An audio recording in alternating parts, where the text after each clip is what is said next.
Quando se fala em banco, o debate costuma cair em dois extremos. De um lado, a ideia de que o banco é um grande vilão da economia. De outro, a crença de que o banco é um parceiro do produtor, do empresário e da família. A verdade está no meio, ela precisa ser dita com clareza. O banco não é vilão, ele cumpre uma função essencial no sistema econômico: intermediar recursos, financiar atividades, viabilizar investimentos. Sem crédito, grande parte da economia simplesmente para. Mas também é preciso dizer algo com a mesma honestidade: o banco não é amigo. O banco é uma instituição financeira. Ele é regido por regras, ele tem regras próprias, ele tem metas, tem riscos calculados e, principalmente, interesse econômico. E não há nada de errado nisso. O problema começa quando essa relação ela é confundida entre a parceria pessoal. O banco ele não compartilha do risco da mesma forma de quem produz. Quem toma o crédito assume o risco da atividade desempenhada no campo, assume o risco do clima, assume o risco do mercado, assume o risco do preço, do custo e da política econômica. O banco ele assume um risco calculado, ele é protegido por contratos, por garantias, por juros e por instrumentos jurídicos. Por isso, tratar essa relação como amizade é um erro perigoso. A amizade, ela se baseia numa confiança pessoal. A relação bancária, ela se baseia num contrato.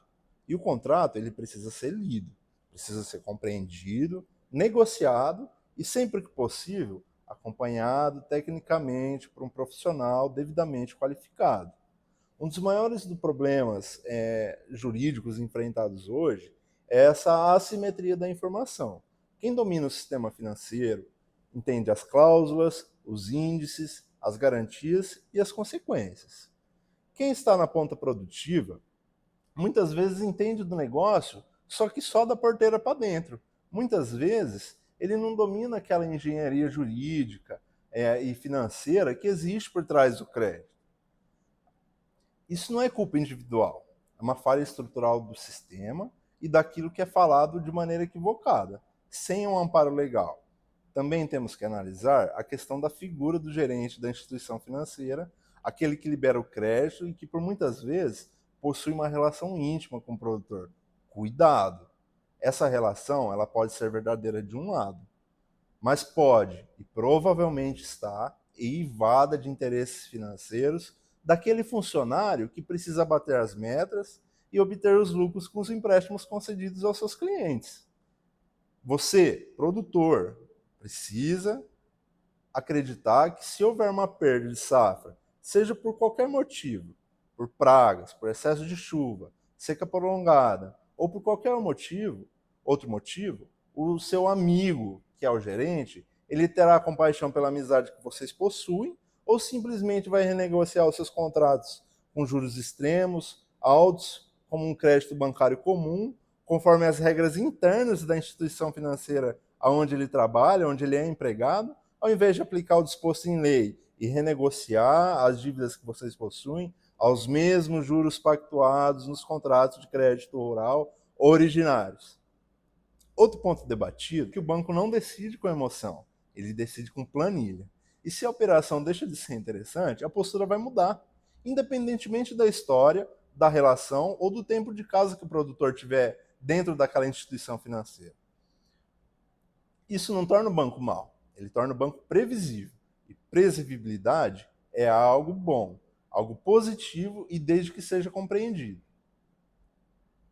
O erro está em acreditar que uma boa relação pessoal substitui a boa estrutura contratual, e não substitui.